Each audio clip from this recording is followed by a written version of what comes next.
भाभी यशोदा ने कौन सा पुण्य किया है जो स्वयं भगवान, वो तो भगवान है, मन की बात भगवान जान लेते हैं।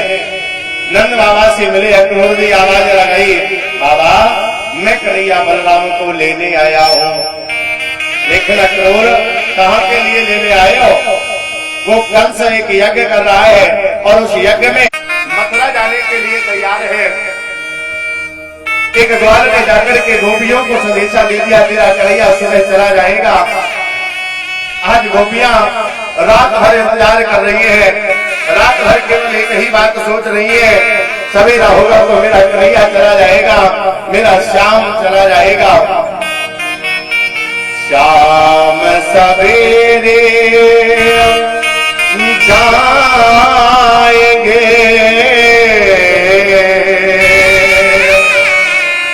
अब नयन मरेंगे रोया,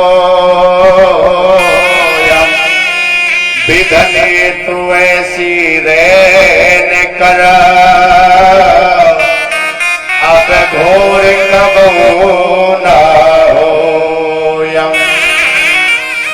विधाता तो ऐसी रात्रि बनाने की जीवन में सवेरा ना हो, और अगर सवेरा हो तो मेरा कन्हैया मुझे छोड़ करके ना जाए, मेरा लाला मुझे छोड़ करके ना जाए। गोपियां रो रही है, आज विधाता को गालियां दे रही है, अरे विधाता तूने ये क्या कर दिया है? अहो विधाता तब ना क्वचित दया, संयोज मैत्र्या प्रलय न देहिना। अरे विधाता तूने इतना बड़ा अपराध कर दिया, अगर तुझे दूर ही भेजना था तो तूने मिलाया क्यों? अगर तुझे इतना दूर भगवान को भेजना था तो तूने भगवान से प्रेम कराया क्यों? आज विधाता को गालियां दे रही है गोपियां, इधर भैया यशोदा रात भर रो रही है। सवेरा हुआ, कन्हैया बलराम तैयार हो गए, आज अक्रूर जी के साथ में चलने लगे।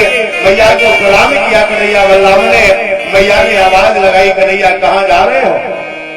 कन्हैया ने कहा, माँ मैं चाचा के साथ में जा रहा हूँ। लेकिन जा कहाँ रहे हो? मामा के घर जा रहा हूँ, और मैया आज जा रहा हूँ, परसों लौट करके आ जाऊंगा। यशोदा ने कहा, कन्हैया मुझे पता है अब तो जीवन में लौट करके नहीं आएगा। क्यों? ये कन्हैया मोहन तेरी तो दो माँ है, एक छोटी एक मिल जाएगी। ये कन्हैया अगर यशोदा छूटेगी तो देवक की मिल जाएगी, लेकिन क्या तूने विचार किया है? यशोदा या भागिन का क्या होगा? गोदी सूनी हो जाएगी। अरे कन्हैया अगर तू चला गया तो यशोदा का क्या होगा? लेकिन आज भगवान सबसे मुंह हटा करके चले जा रहे हैं मथुरा के लिए। अक्रूर के साथ रथ पर बैठ गए, ग्वाल बाल रो रही है, मैया यशोदा रो रही है, आवाज लगा रही है, कन्हैया मत जाओ, मत जाओ, मत जाओ, हमें छोड़ के तुम मत जाओ। कन्हैया मत जाओ। आज जाकर के कन्हैया रथ में बैठ गया, दौड़ पड़ी यशोदा, आवाज लगा रही है, कन्हैया अक्रूर को आवाज लगाई, अरे अक्रूर क्या कर रहा है? मैंने तो सुना था तेरा नाम अक्रूर है, लेकिन तू तो पूरा क्रूर का क्रूर है। मेरे कन्हैया बलराम को लेकर के मेरे पास से जा रहा है। सुन अक्रूर, न तो कन्हैया जाएगा और न मेरा बलराम जाएगा। बलराम कलेजे का टुकड़ा और घनश्याम नयन का तारा है, अब कहीं नहीं जाएंगे, राम ने यही विचारा है।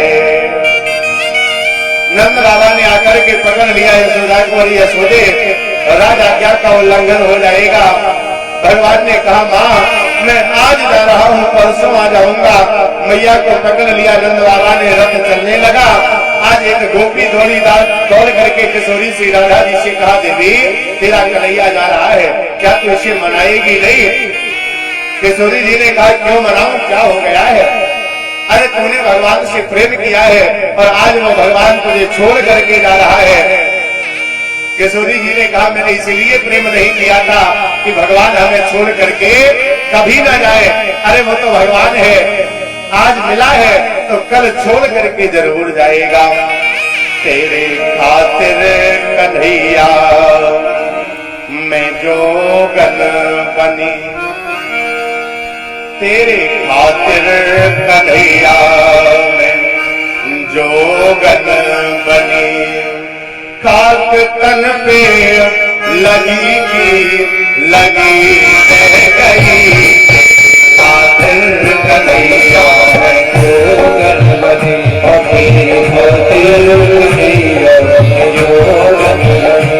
खाक तन पे लगी की लगी रह गई, खाक तन पे लगी की लगी रह गई।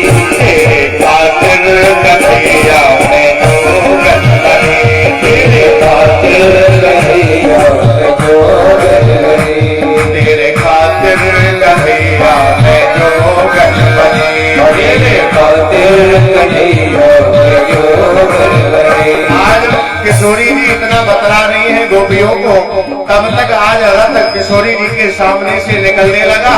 एक गोपी ने आवाज लगाई अरे राधे देख तेरा कन्हैया जा रहा है और तुझे छोड़ करके जा रहा है। किशोरी जी ने कहा तो जाने दो ना। छोड़ घनश्याम हमको अब मथुरा चले, छोड़ घनश्याम हमको अब मथुरा चले, छोड़ घनश्याम हमको अब मथुरा चले, छोड़ घनश्याम हमको अब मथुरा चले। कोई शिकवा नहीं कोई शिकायत नहीं, कोई शिकवा नहीं कोई शिकायत नहीं।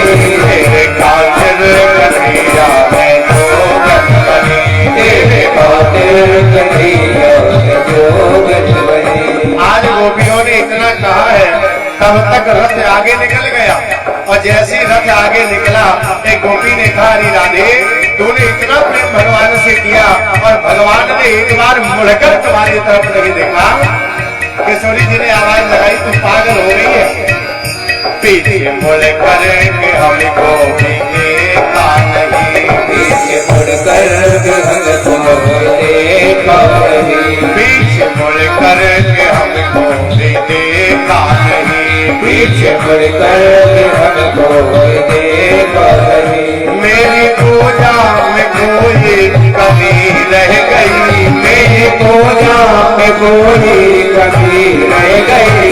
तेरे खातिर कन्हैया मैं जोगन बनी, तेरे खातिर कन्हैया मैं जोगन बनी, तेरे खातिर कन्हैया मैं जोगन बनी, तेरे खातिर कन्हैया मैं जोगन बनी।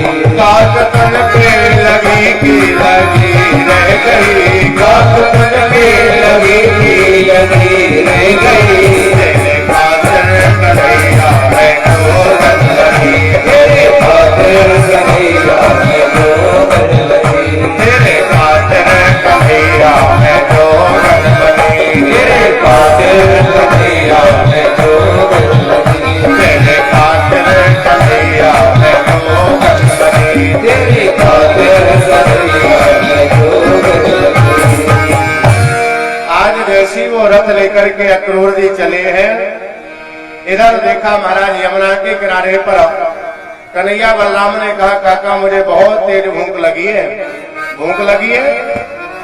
अक्रूर जी ने विचार किया ये अभी से भूख भूख चिल्ला रहे हैं, क्या ये कंस को मार पाएंगे? अरे भैया फल वल खिला के वापस कर आऊंगा और कंस से कह दूंगा मैं किसी के छोरा आपको ला के नहीं दे सकता हूँ। जो भी कंस मारने वाला हो वो कृपया यहाँ मंच के पास में आ जाए लाठी लेकर के, लाठी का पूजन करवाओ, उसके बाद में मारना। और सारे लोग वहां से अलग हट जाते हैं। आज अक्रूर जी यमुना में उतर गए और जाकर के यमुना में आज अक्रूर जी ने स्नान किया है। स्नान करने के बाद आज अक्रूर जी ने देखा, जैसी डुबकी लगाई है, आज कन्हैया का दर्शन उस यमुना के जल में किया है। जैसे दर्शन किया समझ गया ये कोई साधारण नहीं है, ये तो स्वयं भगवान आए हैं। आज निकल करके बाहर आया, आकर के बाहर महाराज कन्हैया और बलराम को लेकर के चल पड़ा और जिस समय लेकर के चला है मथुरा की अमराई में बैठा दिया। इधर ब्रजवासियों ने देखा, ब्रजवासी आवाज लगा रहे, नंद बाबा तूने कन्हैया और बलराम को जाने ही क्यों दिया है, और अगर तूने जाने दिया है तो अब हम तुम्हारे ब्रज में रहेंगे नहीं। आज सारे के सारे ब्रजवासी नंद बाबा को लेकर के मथुरा पहुंच गए। कन्हैया से मिलन हुआ। आज सारे ग्वाल बालों को लेकर के कन्हैया मथुरा की गलियों में जा रहा है। रज कम कच्चिदायानंदम रंग कालम गदाग्रजम। जैसे भगवान ने राजमार्ग पर प्रवेश किया, आज राजमार्ग पर एक धोबी चला रहा है। कन्हैया ने देखा, आवाज लगाई, बोले मामा जी राम राम। धोबी ने कहा कौन? बोले हम। बोले क्या नाम है? कृष्ण। और जैसे ही कृष्ण नाम सुना धोबी ने कपड़े लिए फेंक दिए। कन्हैया ने कहा ये कपड़े काहे फेंक रहे हो? अरे धोबी से राजा बन गए। राजा बन गए? बोले हाँ। ए भाई लोग ये गलत बात है, आप लोग शोर बहुत कर रहे हो, ये क्या ड्रामा हो रहा है, समझ में नहीं आ रहा है। ऐसे कथा होती है, आप लोग तो नौटंकी बनाए हो, खड़े होकर के इधर उधर डोल रहे हो। बैठने के लिए अगर समय ना हो आपके पास में तो घर चले जाओ, जिसके पास में बैठने का समय ना हो वो घर चला जाए, लेकिन कथा में व्यवधान मत बनिए। कंस ने कहा है कि आधा राज मिलेगा और तुम तो जरा से लग रहे हो देखने में, अभी मार दूंगा तो आधा राज मिल जाएगा। और जैसे ही आधे राज का नाम लिया भगवान को मारने के लिए आगे दौड़ा। आज भगवान ने जरा सा हाथ लगाया, हाथ लगाते ही सर कट गया, जाकर के एक वैश्य की दुकान में गिर गया। वैश्य समुदाय के लोगों ने शटर डाल दिए। बोले भैया अब तो हमें लग रहा है कि कंस मारा जाएगा। आज सारे के सारे वैश्य समुदाय के लोग कन्हैया के साथ हमें चल रहे हैं। इधर महाराज आगे बढ़े, एक सुदामा नाम के माली पर भगवान ने कृपा की, एक दर्जी पर कृपा भगवान ने की है। आज जिस समय राजमार्ग पर भगवान आए हैं, नाम है सहरेंद्री, लेकिन 3 जगह से टेली होने के कारण लोग इसे कोबजा कहते हैं, त्रिवक्रा कहते हैं। आज राजमार्ग से चली आ रही है, भगवान ने आवाज लगाई तात्म बरोर वेदत हानुलेपनम कस्यांगदेवा कथय साधुवा। अरे एक कमल जैसे नेत्रों वाली स्त्री कौन हो तुम? कोबजा ने कहा, बोले आज तक मथुरा में हमें किसी ने सुंदरी नहीं कहा और ये पहली बार कोई हमें सुंदरी कहने आया है। एक बार देख तो लोग कौन है? मुड़ करके देखा तो भगवान है। आज कोबजा आवाज लगाने लगी, बोली हे नाथ पतित पावन मैं दासी भोज राज की। बोली हे नाथ पतित पावन मैं दासी भोज राज की। बोली हे नाथ पतित पावन मैं दासी भोज राज की।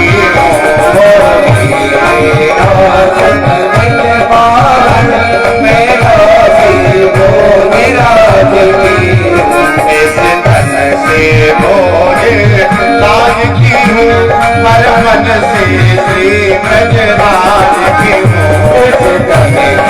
भोज राज की हो, हर मन से ब्रजराज की हो। इस धन से भोज राज की हो, हर मन से श्री ब्रजराज की हो। इस धन से भोज राज की हो, हर मन से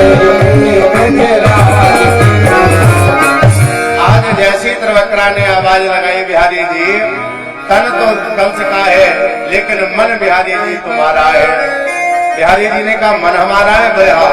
दास्यास में हम सुंदर कर्ष सम्मता, एक नैया मैं दासी तो कंस की हूँ लेकिन मन तुम्हारे चरणों में है। बिहारी जी ने कहा तो करती क्या हो? बोले हमारे हाथ का बना हुआ अंगराग चंदन ये कंस को बहुत अच्छा लगता है, हम कंस को चंदन लगाने जा रही हैं। भगवान ने कहा ये चंदन हमें लगा दो। आज वो चंदन लिया कन्हैया को लगाया, बलराम जी को लगाया, ग्वाल वालों को चंदन लगाया और कटोरी को लिया लेकर के फेंक दिया। भगवान ने कहा ये कटोरी काहे फेंक रही हो? कुबजा ने कहा बोले बिहारी जी अब किसी को चंदन लगाना नहीं है। क्यों? अब और किसे देखूं? तुम्हें देखने के बाद अब संसार वालों को देखने की कोई इच्छा नहीं है। बिहारी जी अब तो इतनी कृपा करना, समय मिले तो एक दिन हमारे घर में भी आ जाना। आज कुबजा ने भगवान को निमंत्रण दिया। भगवान आगे बढ़े हैं। राजमार्ग पर कुबलिया की हाथी लगा हुआ है। महावत से भगवान ने कहा बोले भैया हटा लो, हमें निकल जाने दो। महावत ने कहा जरा दो, चाहे आगे से निकल जाओ चाहे पीछे से निकल जाओ। भगवान आगे से निकलने लगे, महावत ने आगे कर दिया हाथी को। भगवान मुड़ करके पीछे आए, महावत ने हाथी को पीछे से कर दिया। ताभी हस्ति गदो प्रीत्या कृष्ण रामा सहानुगौ। भगवान ने जिस समय देखा ये महावत मान नहीं रहा है, आज भगवान ने आवाज लगाई बलराम भैया को, बोले भैया एक काम करो, हमें लग रहा है इसका भी उद्धार करना पड़ेगा। बलराम भैया ने पूंछ पकड़ ली, कन्हैया ने सूंड पकड़ ली, इतना बढ़ाया आज उस हाथी का भी भगवान ने उद्धार कर दिया। आगे बढ़े तो 10,000 सैनिक एक वेदिका पर धनुष रखा हुआ है, रखवाली कर रहे हैं। जाकर के भगवान ने आज उन सैनिकों से कहा बोले भैया हमें धनुष देख लेने दो। सैनिकों ने कहा जरा से है देख लेने दो। आज सैनिकों के मध्य से भगवान चल पड़े, जाकर के महाराज धनुष के पास में पहुंचे। भगवान ने आज धनुष उठाया और उठा करके दो भागों में खंडित कर दिया। धनुषो भज्यमानस्य सबदा खमरोदसी दिशा। एक हिस्सा बलराम भैया ने ले लिया, एक कन्हैया ने ले लिया और 10,000 सैनिकों का अंत कर दिया भगवान ने। सामने देखा सभा में सल 64 मुष्टिक चारों लड़ने के लिए खड़े हैं। सभा के लोगों ने कहा ये तो अधर्म है। अधर्म है? बोले कहे का अधर्म है? 6 दिन के कन्हैया ने पूतना मार दी, तब ये धर्म नहीं हुआ। 6 महीना के कन्हैया ने सक्कासुर को मार दिया, कड़ावर तगासुर बकासुर धेनुकासुर सबको मार दिया, केसी को मारा, तब ये अधर्म नहीं था। पर आज कह रहे हो अधर्म है। भगवान ने दोनों हाथ उठाए, बोले भैया शांत हो जाओ, वही जो राम रच रखा, अब किसी के करने से कुछ नहीं होगा। सभा के मध्य में आज भगवान को देखा लोगों ने, तो अपने अपने भाव से सब भगवान को निहार रहे हैं। भगवान ने 80 मुष्टिक चालू का वध किया। 100 फुट ऊंचे मंचान पर कंस नंगी तलवार घुमा रहा है। कौन है मारने वाला? पहुंच जाओ आप, जब हम बताएं तभी मारना। हाँ, जब हम बताएं हाँ करे या कहे मारो तभी मारना। 100 फुट ऊंचे मंचान पर कंस नंगी तलवार घुमा रहा है। भगवान ने लगाई छलांग, जाकर के 100 फुट ऊंचे मंचान पर पहुंच गए। कंस कांपने लगा, मुकुट गिर गया। आज भगवान ने जाकर के कंस के बाल पकड़ लिए। कंस चिल्ला रहा है कन्हैया क्या कर रहे हो? मैं तुम्हारा मामा हूँ मामा। कन्हैया ने कहा आज तुम्हें याद है तुम हमारे मामा हो? अरे उस समय तुम्हें याद नहीं था? कुछ याद है मेरी जननी और तुमने क्या दशा बनाई थी और खींचा था रथ से बाल पकड़ उस पर तलवार चलाई थी। अरे पकड़े तलवार चलाई रथ से बाल पकड़ उस पर तलवार चलाई थी।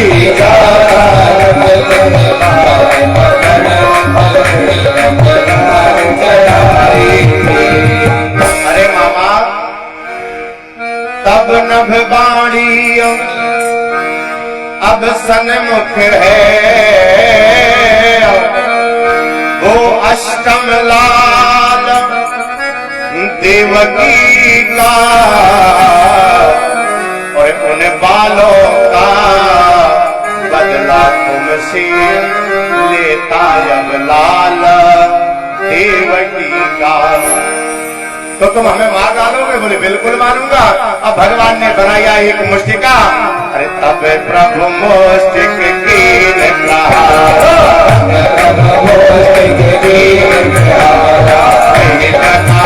प्रभु कल संहारा,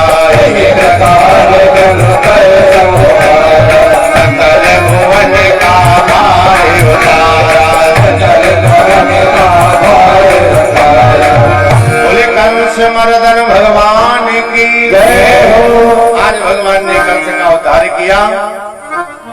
परीक्षित जी, जिस समय कंस का अंत हो गया तो लोगों ने कंस से पूछा, बोले भैया तुम्हें पता था कि आज नहीं तो कल मरना पड़ेगा, फिर तुमने भगवान से विरोध क्यों किया?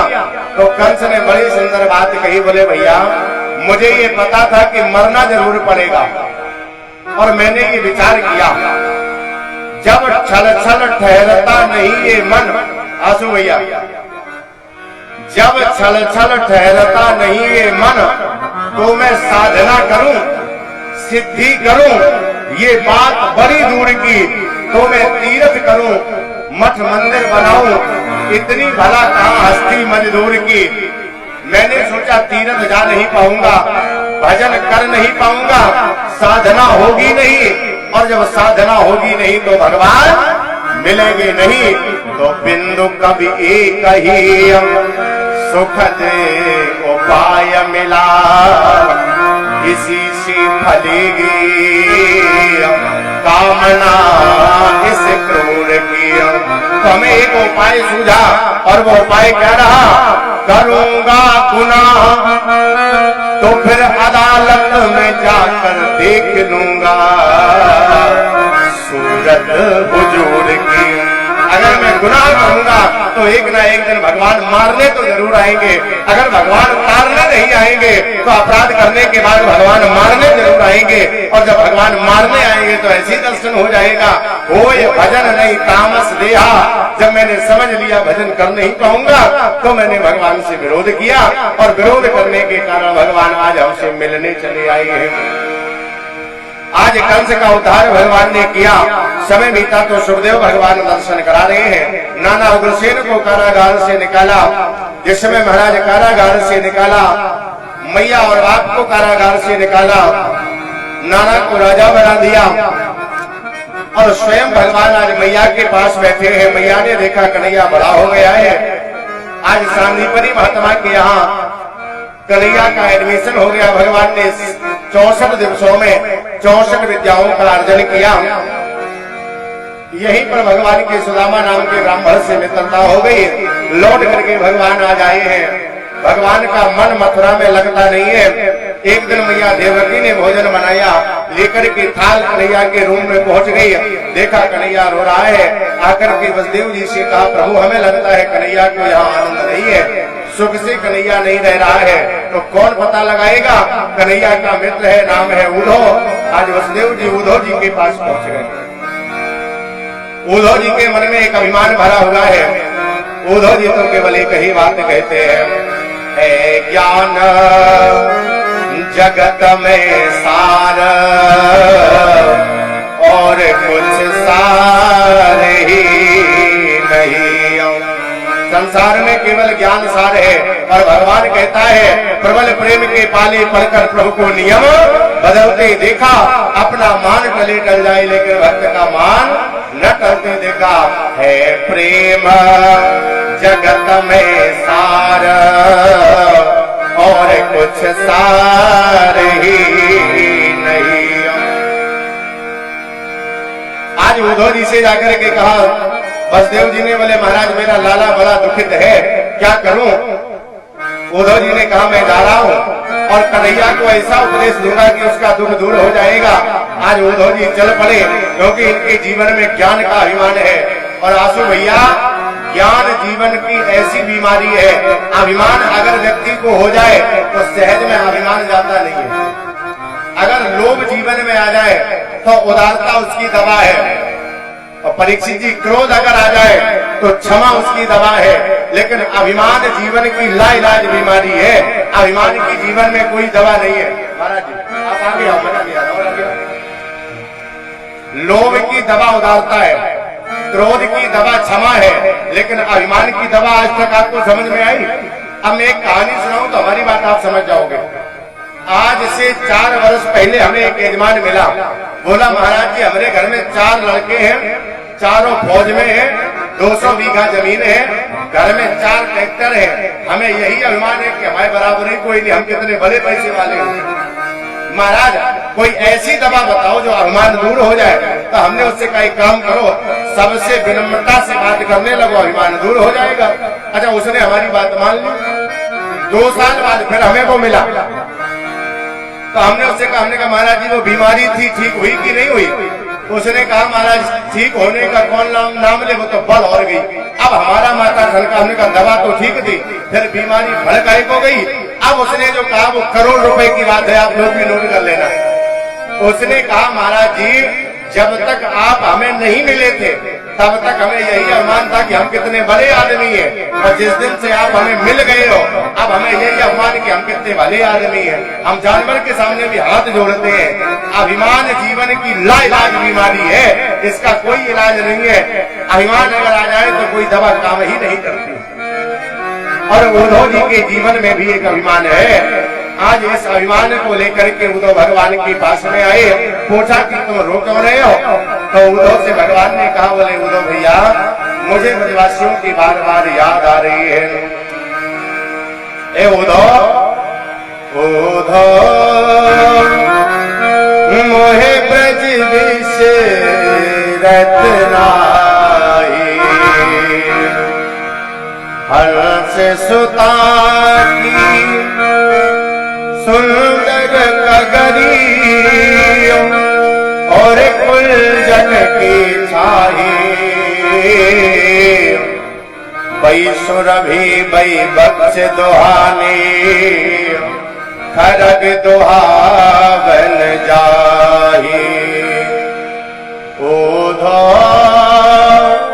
मोहे ब्रज विशरत नाहि, कहा माधव ने उद्धव से कि वृंदावन जरा जाना, वहां पर प्रेम में उलझी गोपियों को ज्ञान का कुछ तत्व समझाना। विरह की वेदना में वो सदा बेचैन रहती है, तड़प कर आह भर भर कर रो रो कर यही कहती है, क्या है प्रेम जगत में सार और कुछ सार ही नहीं है। प्रेम जगत सार और कुछ सार ही नहीं है। प्रेम जगत में सार और कुछ सार ही नहीं है। प्रेम जगत में सार और कुछ सार ही नहीं। आज उद्धव जी से जैसी भगवान ने कहा, उद्धव ने कहा मैं आज जा रहा हूँ और कन्हैया परसों ऐसा ज्ञान का उपदेश दे करके आएंगे कि वो गोपियां तुम्हें भूल ही जाएंगी। और जैसे कहा है आज उद्धव जी चल पड़े। चले मथुरा से जो उद्धव तो फिर वृंदावन निकट आया, वहीं से प्रेम ने अपना अनोखा दृश्य दिखलाया। उलझ कर वस्त्र में कांटे लगे उद्धव को समझाने, तुम्हारा ज्ञान पर्दा फाड़ देंगे, हम है प्रेम दीवाने। नदी यमुना की वो धारा और शब्द हरिहर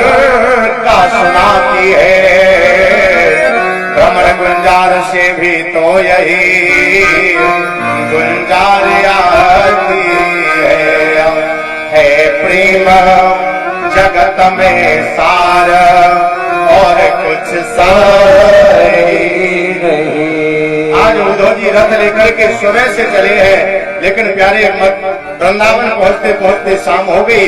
जबकि आज के मैप से अगर देखा जाए तो मथुरा से वृंदावन की दूरी केवल 11 किलोमीटर आज के मैप से, और उस समय जो मैप रहा होगा उसमें यमुना क्रॉस होती थी। आज के मैप में यमुना क्रॉस में संध्या का वक्त है। उन्होंने रथ नंद दूध नहीं पीवे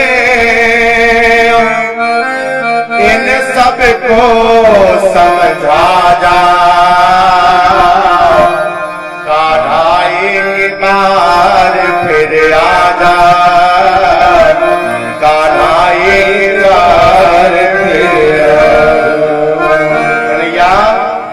मैं माँ हूँ, मैं सब सह लूंगी, चुप के भी रो लूंगी,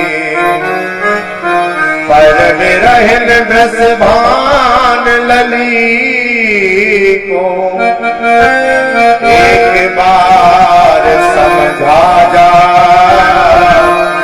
कान्हा एक बार फिर आजा, कान्हा एक बार फिर आजा। तब तक जाकर के उद्धव ने प्रणाम किया। माँ कहाँ बढ़ करके उद्धव ने कि मथुरा से मैं आया हूँ, सुनाता हूँ संदेशा श्याम का जो साथ लाया हो। जैसे मैया यशोदा ने सुना है आज उद्धव आए हैं, मथुरा से आए हैं। अरे कहो कहो उद्धव मेरा कन्हैया कैसे है? ये माता के जीवन का अद्भुत प्रेम है। मैया बालक से इतना प्रेम करती है, इतना प्रेम करती है, 24 घंटे बालक की ही याद आती है। मैया ने कहा उद्धव ये बताओ मेरा लाला कैसा है, मेरा कन्हैया कैसा है? वो भले ही लौट करके वृंदावन में ना आए, लेकिन उद्धव एक बार जाकर के उससे हमारा संदेशा कह देना। उद्धव ने कहा क्या संदेशा भेज रही है? मैया ने बड़े सुंदर भाव में कहा उद्धव जाकर के कन्हैया से केवल एक ही बात कह देना, चाहे नियरे रहो। ये बुंदेलखंड भाषा का गीत है, मैं थोड़ा सा ही सुनाऊंगा क्योंकि घड़ी हमारी अवेलेबल नहीं है, हमें जाना बहुत दूर तक है और घड़ी हमारी इशारा नहीं करती है। चाहे नियरे रहो, नियरे हमारी पास, और चाहे न्यारे रहो। मैया बाप सदैव यही चाहते हैं परीक्षित जी, रहो चाहे न्यारी रहो, बड़े अच्छे रहो, बड़े प्यारे रहो, बड़े अच्छे रहो, बड़े प्यारे रहो। चाहे न्यारी रहो, चाहे नारी रहो, चाहे न्यारी रहो, बड़े प्यारे रहो, बड़े अच्छे रहो, बड़े प्यारे रहो, बड़े अच्छे रहो, बड़े प्यारे बड़े अच्छे रहो, बड़े प्यारे रहो, बड़े अच्छे रहो, बड़े प्यारे रहो। माँ केवल ये चाहती है मेरे लाला को जीवन में दुख ना हो। उद्धव ने कहा भैया जिसे तू अपना लाला समझ रही है वो तेरा लाला नहीं है। अरे वो तो दुनिया का मैया बाप है, और तेरे लाला से जीव तभी मिलता है जब वो नश्वर संसार को छोड़ करके परमात्मा के घर जाता है, तो तुम्हारे लाला से मिलन हो जाता है। यश में जना प्राण वियोग काली, समम समावेश मनो विशुद्धमा। हे माँ तेरा जो लाला है वो सहज में जीवों को मिलता नहीं है। आज मैया को उपदेश दिया, सवेरा हुआ, गोपियों ने देखा रथ दरवाजे पर खड़ा है। गोपियां समझ रही है कि मेरा कन्हैया आया है, मेरा लाला आया है। सारी गोपियां समुदाय बना करके दरवाजे पर आ गई। तब तक आज उद्धव जी दरवाजे से निकलते चले आ रहे हैं। गोपियों ने देखा पीताम्बर तो वही है, लेकिन ये मेरा कन्हैया नहीं है। आज गोपियां मुड़ पड़ी, तब तक उद्धव ने आवाज लगाई, कहा उद्धव ने बढ़कर के कि मथुरा से में आया हूँ, सुनाता हूँ संदेशा श्याम का जो साथ लाया हूँ। अनपढ़ गोपियां मुड़ गई, उद्धव जी को आवाज लगा रही, भैया उद्धव हमको लिखो है कहा, हमको लिखो है कहा, हमको लिखो है कहा, वो तो पूछन सबे लगी। सारी गोपियां पूछ रही हमें क्या लिखा है, हमें क्या लिखा है। और अपनी तरफ खींचने में पत्र फट गया। जैसे पत्र फटा तो गोपियां रोने लगी। रोते हुए गोपियों को देखा उद्धव ने आवाज लगाई, यानी बाबरी भगवान ने लिखा है तुम मेरे प्रेम को छोड़ करके निर्गुण ब्रह्म की उपासना करो। ये निर्गुण ब्रह्म होता कैसा है?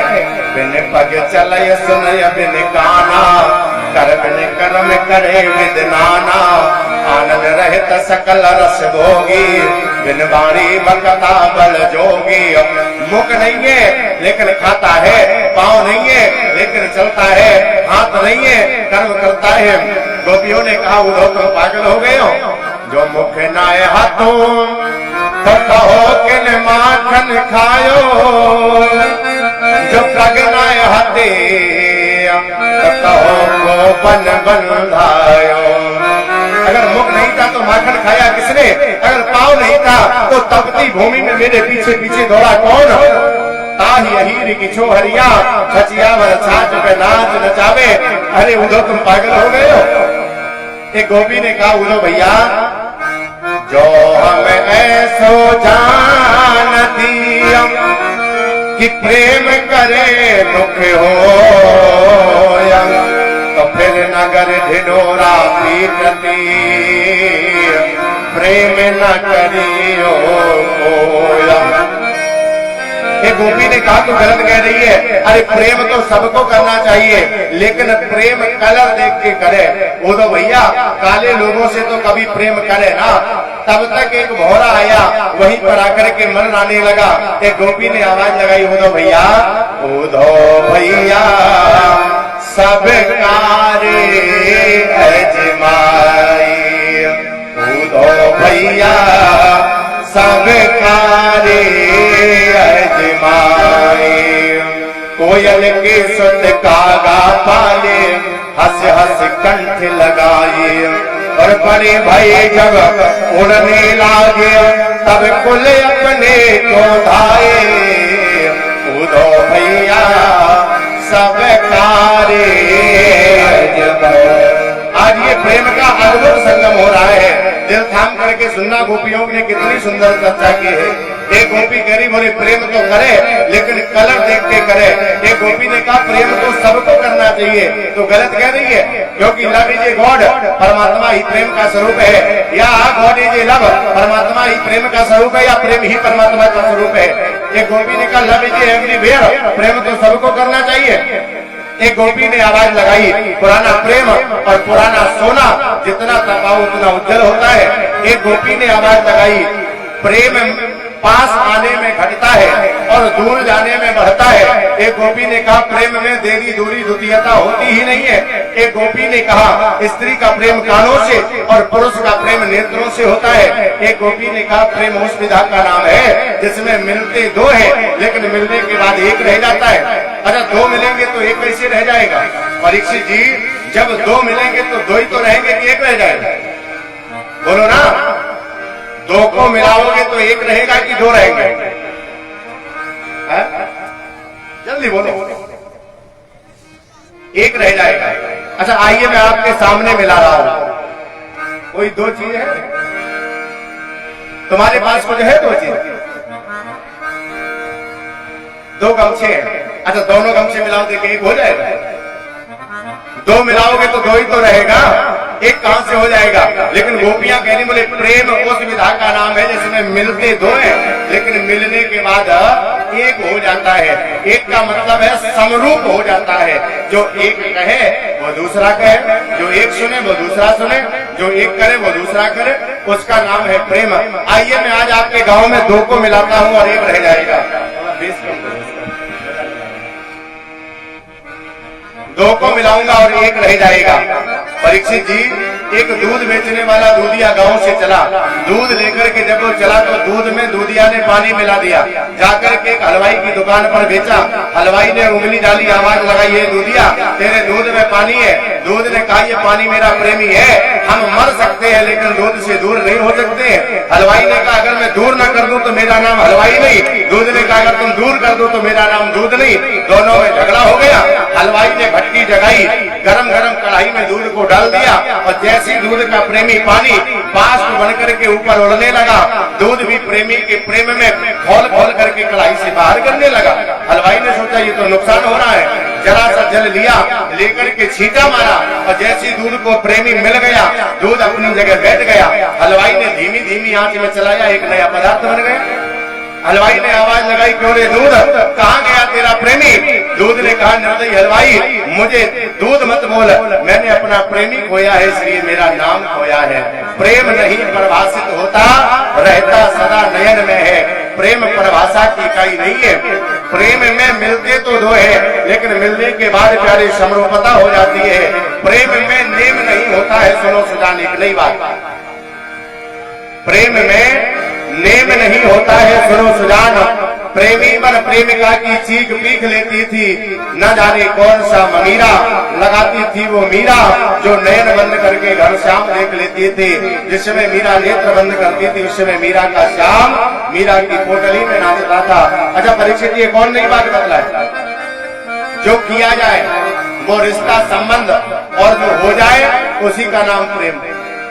प्रेम करने वाला कभी ये नहीं कह सकता मैंने प्लानिंग से प्रेम किया है, वो तो यही कहता हम जाने ही नहीं पाए प्रेम कब हो गया। अच्छा, प्रेम में 3 बीमारियां लगती हैं, सुन लो आप लोग भी। कहा न जाए, सहा न जाए, रहा न जाए। प्रेमी कह सकता नहीं है, देखे बिना रह सकता नहीं है, और दर्द इतना है जिसे सह सकता नहीं है। कहा न जाए, सहा न जाए, रहा न जाए, ये प्रेम की स्थिति होती है। अच्छा आइए मैं सामाजिक स्तर पर प्रेम का दर्शन देता हूँ। परीक्षित जी, अगर प्रेम हो जाए तो कैसे नापा जाए कि हमें प्रेम हो गया है? आपके पास कोई थर्मामीटर है? नहीं है? मैं दे करके जा रहा हूँ। ऐसे पंडित थोड़े नहीं आए हैं, छाट के पंडित बुलवाए हैं आपने।